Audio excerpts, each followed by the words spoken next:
everyone. I hope that you're well and keeping safe. Welcome back to part 2 of Initiate Talks. My name is Naz Fredericks, and I am the Initiate Project Lead for Initiate Africa, which takes place during African Utility Week and PowerGen Africa. Last week, we had the opportunity to catch up with Raymond Kiega and Ignatius Maranga, just 2 members of last year's Initiate Young Talent Challenge winners, who are making waves globally. This week, we have the ultimate pleasure to be joined by the other 2 disruptors that complete this rockstar team. The number-crunching economist, Fredrick Amariati, and the cyber specialist, I.T Genius Alex Osunga.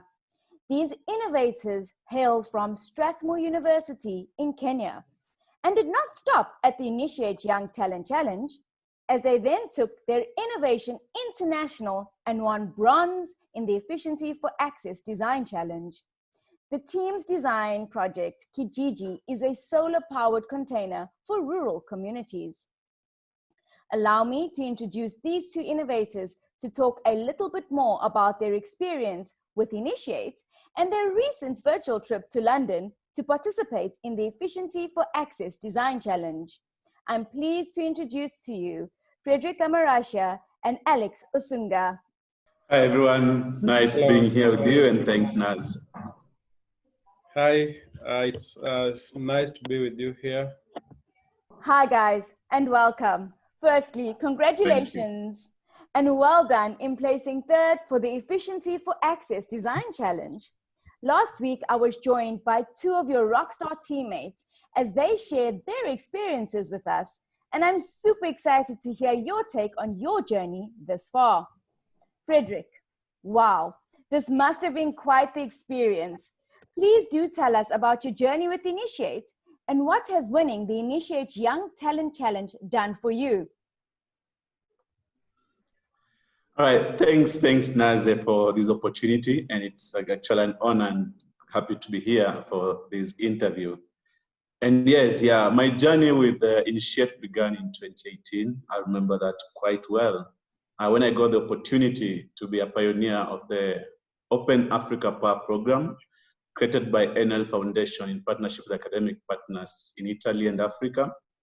And the main aim was to forge a new generation of African leaders involved deeply with their country's clean energy future.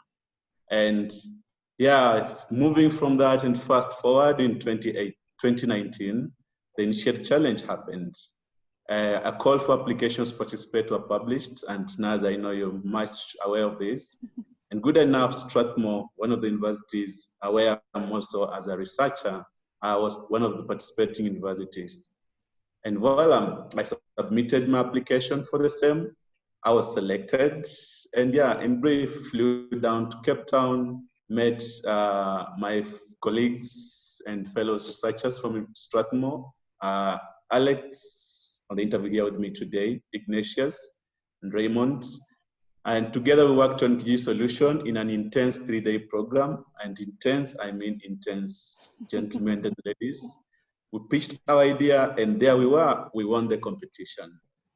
And yes, I'll confidently say that being part of the competition and winning it has helped me grow in a number of ways. First, as an energy professional, focusing mostly on our continent, and then it has enhanced my career in terms of within the off-grid sector. But also of importance, and one thing that might probably need a cup of tea or coffee, is an opportunity to visit Russia on more of an exchange visit between Africa and Russia. And yes, that's it for me, Naz. Wow, that sounds exciting. Alex, what is your take on your personal Initiate journey, and how has this impacted your life and career? So my journey with the Initiate started last year when I got an email to apply for the Initiate program. So it all began because when I was an undergrad student at Strathmore, I used to take part in the East Africa Power Conference in Nairobi. And through that, I would get emails from Initiate. So with that, I decided to make my, to apply for the program. And well and good, my application went through. I think one of the requirement was that it was meant for graduate students. And then through this, I had to go back to Strathmore because I was just about to graduate. I had to go back to Strathmore, and being that I had an interest in doing cybersecurity and they had a scholarship, I decided to apply. And because I was to, fly to South Africa, and this thing was meant for graduate students, they had to speed up the process of the scholarship application. And I just want to say it's because of Initiate program that my scholarship went through within weeks, and I got everything ready and flew down to South Africa with my colleagues, Frederick, Ignatius, and Raymond. It's also good that the idea that I had, it's something that I had tried to implement during my undergrad program. And whatever I had, it was an application. So it was a web-based application. But then when Fred came, we had Raymond, we had all these ideas that were kind of related. And we brought in the other components. And here we are, we had a very brilliant idea that made us win. So down in South Africa, it was just like Fred said, the 3 days were intense. I got down there. On the first day, I was like, when everyone introduced themselves, everyone was like doing maybe PhD program, masters. Fred had graduated. I was the only guy here who was just trying. I'd not even started my classes. So I was like, this really going to be possible? Is it possible for an undergrad student to compete with PhD and master students? But due to teamwork with my friends, we managed to come up with a very brilliant idea that made us win. So guys, as part of the Initiate winning team, your team won a trip to Russia, where you visited the very first nuclear plant in the world and 2 Russian universities. However, due to unforeseen circumstances, Alex was not able to make the trip. Frederick, you did, however, have the opportunity to fly to Russia. How was the trip and what was it like? This is a great opportunity to be out there and just see like what it is like in the eyes of the nuclear energy. It was more of an exchange program between Africa and Russia, as in the bigger picture, but specifically on issues around nuclear energy and its potential, especially towards Africa as a developing bloc. As I would say, the itinerary included a visit to Moscow, actually 3 cities. We were in Moscow for a while. We were in Tomsky. Some names are tough to pronounce, but bear with me. Tomsky and Obnsky. And yeah, it would be tough to say those names if I hadn't been there before. And yeah, like I said earlier, it was an opportunity to experience firsthand nuclear energy in its entirety. Russia has a lot of technological advancement in nuclear energy, and yeah, it was a good chance to get to know what really happens and probably allay some fears that we have back home as a continent. So like I said, our itinerary was, we were in Moscow, Tomsky and Obnsky, and largely we had a chat with international students from Africa studying in Russia. And we visited 2 universities, I would say, one in Tomsky, which is a technical university focused more on nuclear energy. Actually, both of them focusing on nuclear energy. And we were also able to witness firsthand available medical technologies that utilize nuclear energy during our visit to one of the hospitals in Tomsky. And as I would say, like one of the takeaways for me from the trip were, you realize back home in Africa, we have a lot of fears about nuclear energy. But again, it's all tied to the processes of managing nuclear energy as an energy source. And for me, the key takeaway was like having seen and witnessed what's happening in Russia. The nuclear energy is safe and it can be harnessed to power our economies back home here in Africa. But again, the main question will be, is there adequate demand for it? And so demand remains the main driver for any country, especially as a continent, to make a decision to whether to go down the nuclear road or go for an alternative. But again, also one thing I learned was there are lots of opportunities for collaboration between the 2 continents. I would say continents for now, but Africa and Russia. especially in this area of nuclear energy. And like one of the things that really came out was opportunities to study. If you want to further your course in nuclear energy, there are lots of opportunities. Wow. Wow. That's brilliant. That really is brilliant. You know, it just goes to show that when we collaborate, we are able to achieve so much more than if we were to do it alone. So Exactly. I know that you've shared quite a bit and, you know, key takeaways. However, you know, one of your teammates, Raymond, spoke about one experience in particular on a personal level that really stood out for him, and that was signing the visitor's book. While Ignatius, on the other hand, was very happy to meet other students from Africa. What was that one personal experience that stood out for you that you will always remember? One, I'll go with Raymond. I would say the same thing. Just getting a moment to visit this first nuclear energy facility in Obnsky, it was, I would say, a big thing. Probably like signing one of the visitors' books, like Raymond said, with some of the world's greatest leaders. I think it's a great thing. It was a big thing. But again, one thing that really stood out again for me was, I remember in the university in Obnsky and talking to students like from Africa studying out there and listening to some of their questions. And the biggest questions were about, is Africa ready for nuclear energy and all that comes with it? And one of the questions I asked them was, why are you here? Why are you studying this if you're not sure of whether the market is ready or not? And yes, we were able to exchange a number of things, ideas, and just saying any technology is worth any economy. The only key things you need to go down is drill down. Is there demand for it? Is there an alternative? And what will be the cost of getting this? Is it something going to tie us down into the debt road, or is something that we can harness in a more economic manner to make sure we realize the returns on investments? And so now it's just that moment talking to guys out there studying, but also look like they're uncertain about what the future holds for them was a big moment for me. Wow.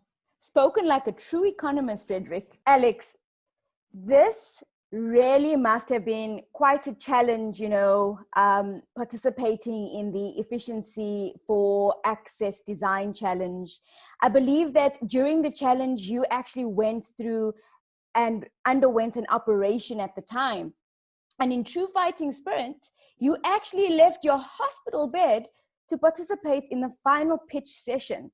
Would you please care to walk us through this experience? And how did you manage to do this? You know, walking out of a hospital bed and walking straight into a pitch session for the Efficiency for Access Design Challenge.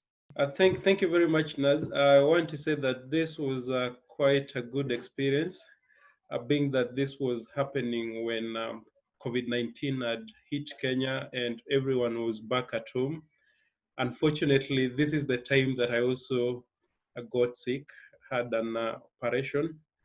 And then I remember there's a day we were to have a meeting and just texting my colleagues that, hey guys, I'm in the hospital, I'm not able to join you for the meeting. And then after 1 week, I left the hospital and here we were, came back home together with my family, who were to, do a video to submit for this competition.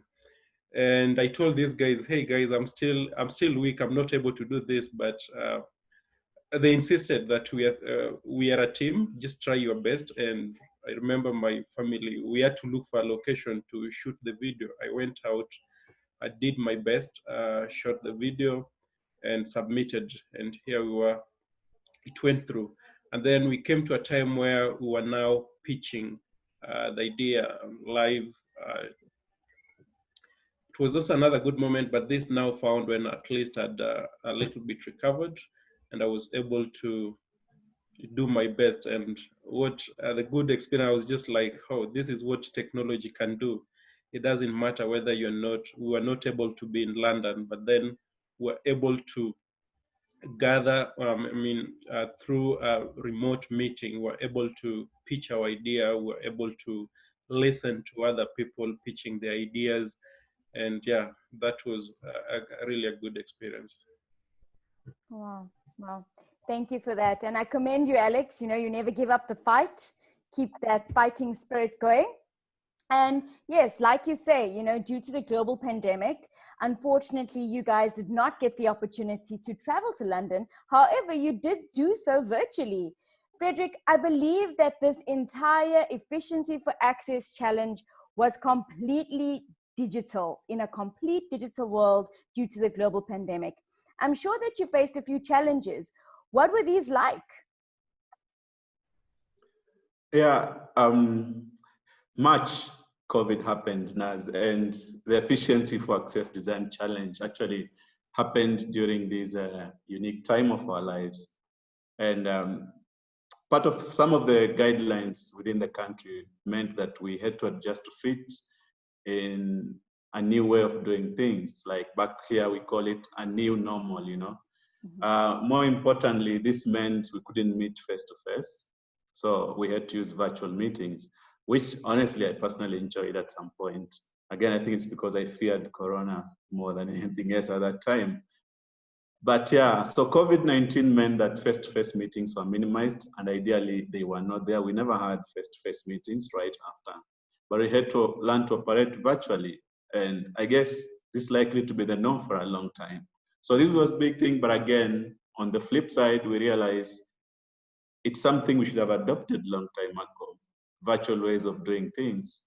But we're glad we are able to cement this within the team. But also, as Alex mentioned earlier, I think him being unwell, and that's a big thing for the team. This was a team thing. We had done it in Cape Town. We had to do it again here, you know, and we kept advising, or rather encouraging Alex, we can't have this go out without you on copy or in it. So just encouraging Alex, like, Alex, we got to do this. His sickness affected us to some extent because, again, you're sitting and thinking, why are we pushing Alex to be a part of this? And he's unwell. But again, that drive that he has also on this, he's part of this solution, was a big thing for us. Yeah, so Naz, in a nutshell, COVID-19 and the inconveniences I would say it came with was a major challenge, but we're glad we are able to go about it through virtual meetings and all that. Alex's situation was a big thing. We actually took it in, but at least we are happy we were able to support him in the little way we could, and he was able to be a part of this. Thank you. Brilliant. Teamwork. Well done, guys. You know, that's what it's all about, teamwork and raising your fellow team members up when they don't have it within them. So well done. Alex, now I know that you are the IT wizard in the team. How has having an IT background contributed to both winning the Initiate Young Talent Challenge and the Efficiency for Access Challenge? At some point during my time in campus, I had this idea of coming up with a technology that could make people living in rural areas have access to renewable energy. And yes, I did the project during that time, but then it ended there. So now came Initiate, and I met these brilliant team members, and I was able to bring in the component of IT that I had. And here is where within the Kijiji project, we are coming up with the innovation hub, or the knowledge hub, where we are looking at that if you look today, we have all the innovation hubs in Kenya. They're in Nairobi or in Kisumu City or in Mombasa, but most of them are in Nairobi, where guys from the rural areas are not able to have access to such facilities. And here this year we have COVID, and the only thing that can now salvage us from not having these facilities is technology. Mm-hmm. And now I'm happy that Kijiji has this component within it that we are now able to, with Kijiji, we are now able to set up an innovation hub with machines, computers in it, access to internet, and these people who, so many years back, they never had an opportunity to get to Innovation Hub and maybe work on the ideas. They will now be able to have access to internet. They'll now be able to even maybe a partner with innovation hubs in Nairobi, and they still get the same facilities that we have in Nairobi just because of technology. So that is really what I'm really passionate about in the Kijiji project, just to really know that the innovation lab will now be available to people in rural areas, something that was not there before. Now on to the economist of the team, Frederick. Being the number cruncher in the team, I'm sure that you constantly had to bring the team back to, is this solution viable or not?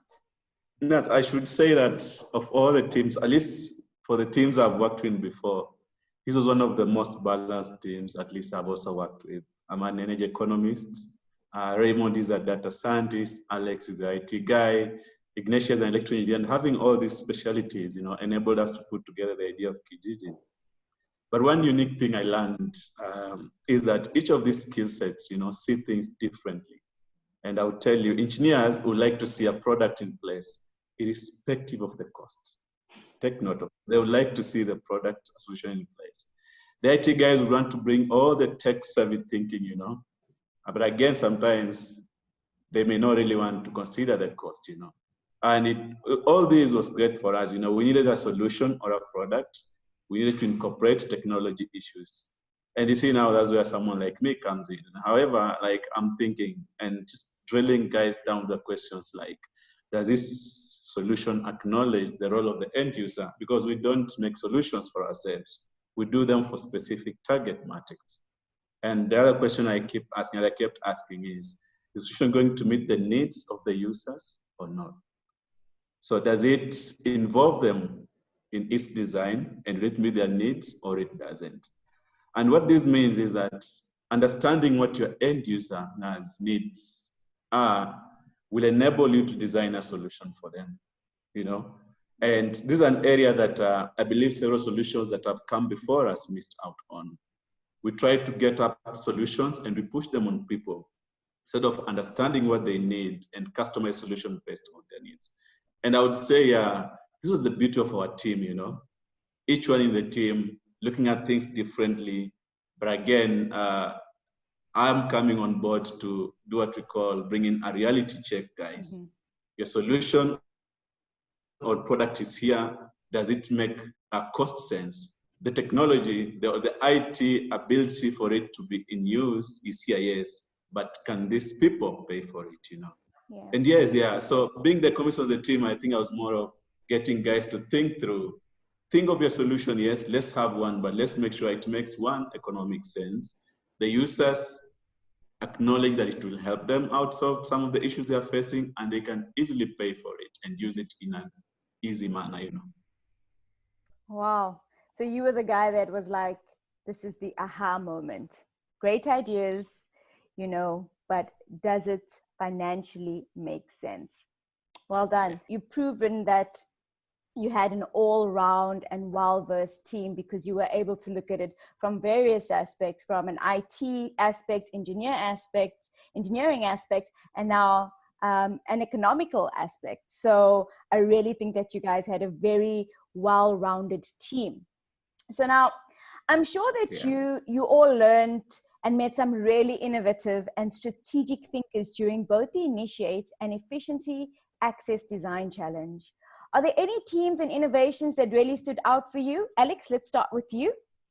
There's one idea that stood out. And these guys who are working on a solar dryer for the small fish, I think it's called the Omena, this team that was from Uganda. And I looked, I think they were second. So I looked at the idea and I just thought what my parents used to go through during my childhood time, because I come from an area where fishing is the main economic activity. And these people had problems during the rainy seasons where their fish could go bad due to lack of sun. And now we have this team from Makerere University coming up with a very, very innovative idea of using solar energy to dry fish. And I just want to, I was so happy that if this idea is implemented, then my mom, who still does the same business, would not go through the same thing, would not make losses anymore. yeah, that idea really stood out for me. Wow. Frederick, are there any Yeah. innovative strategic thinkers or ideas that stood out for you? Yes, actually, like in the latest competition, two of them. There is one by University College of London, and they were coming up with an off-grid electric pressure cooker, specifically customized for sub-Saharan African communities. And it's something good because as we move deeper into solar energy, we're getting into ways of what are some technologies that can be used or can be used productively. And we realized cooking is one area we can use to ensure that solar energy is one energy that can harness in terms of cooking. And so like, yeah, the pressure cookers, that was a big thing for me.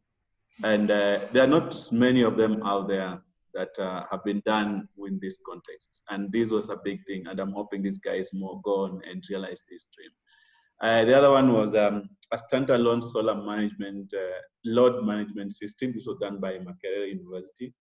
Again, I like the target market, the uses for productive uses. You know, the target is used in rural hospitals, rural community hospitals, and health centers. Yeah, this for me too are very key. Based on the target, rural communities. Number two, based on their uses, productive uses, which is a key area that we're now working into as a sector. Wow. That's brilliant. I really do hope that the guys with the pressure cooker really move forward to make this pressure cooker a reality, and I'll be front of line to get one of those.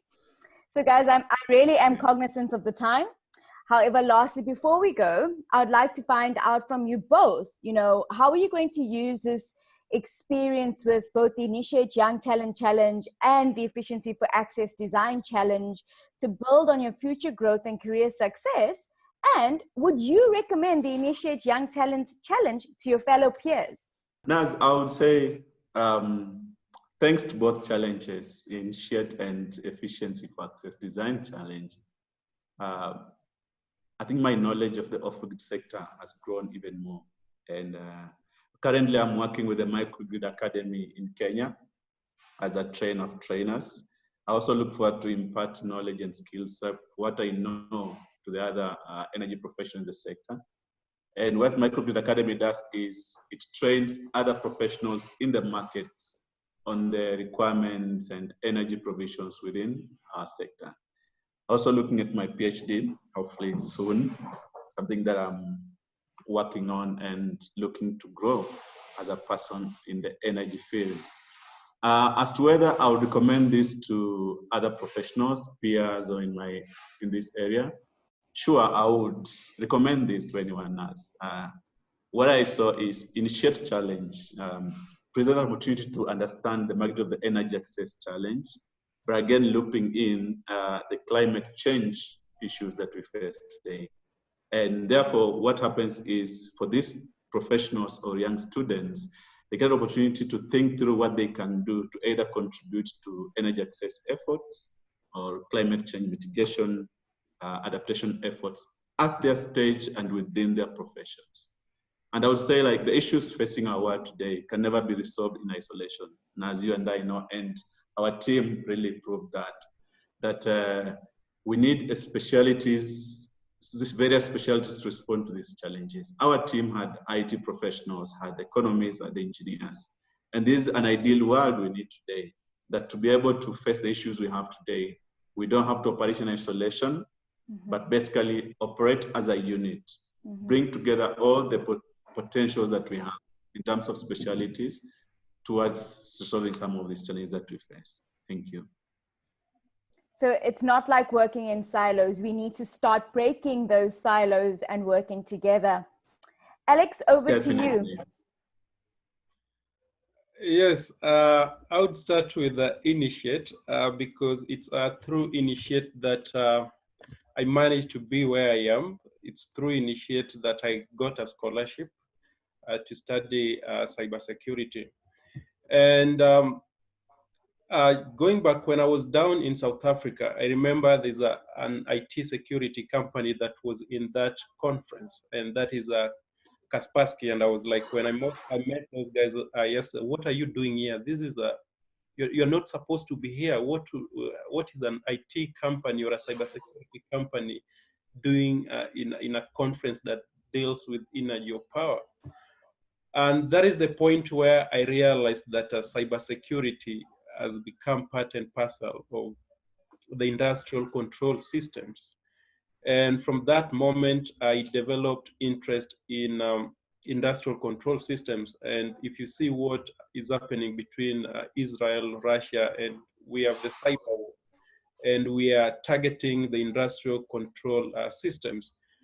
So I would say that right now I'm doing something related to industrial control systems, just learning on how to create exploits that can destroy all these systems. Look at the fight between Israel and Russia or the US. They're coming up with exploits to destroy or to bring down these systems. And looking at now that I've got some experience of the solar energy, the power systems and all this, instead of destroying the power systems, then I'm now at a position to come up with ideas of what we call in cybersecurity, the red team. The blue team. Instead of attacking systems, you come up with ways to protect the systems from the cyber attacks. So that is something that I really learned, and I would encourage people who want to join Initiate to do so. You never know what interest you might get, and that can become your career or something that you do in your entire life after that. With Fred and my friends, Fred, by the way, I know you are part of the Open Power Africa. I want to understand the power systems, electricity, how they work. And when I create my exploits and do my experiments, just know that whatever I'm doing is not going to bring Kenya down, or is not gonna do anything bad. Yeah. So I think Initiate is a good platform. It gave me the platform. It gave our team the platform. And just being that, when I applied, I thought we were going to work in silos, or just it was an individual project. But what you guys did is to put us in teams, and I really appreciate the power of teamwork. It can build a small idea into something very big. So I would recommend it to any person outside there, any student, just to take that opportunity when it comes that way. Brilliant. Thank you both for your time today, Frederick and Alex. I really do appreciate you sharing your experiences with me, and I'm sure you have gained quite a bit of insight into how various moving parts can fit together to make a winning solution. I am excited for your future. For now, please stay safe and keep on being the rock stars that you are. Kwaheri. Kwaheri, Naz. Thank you. Ciao.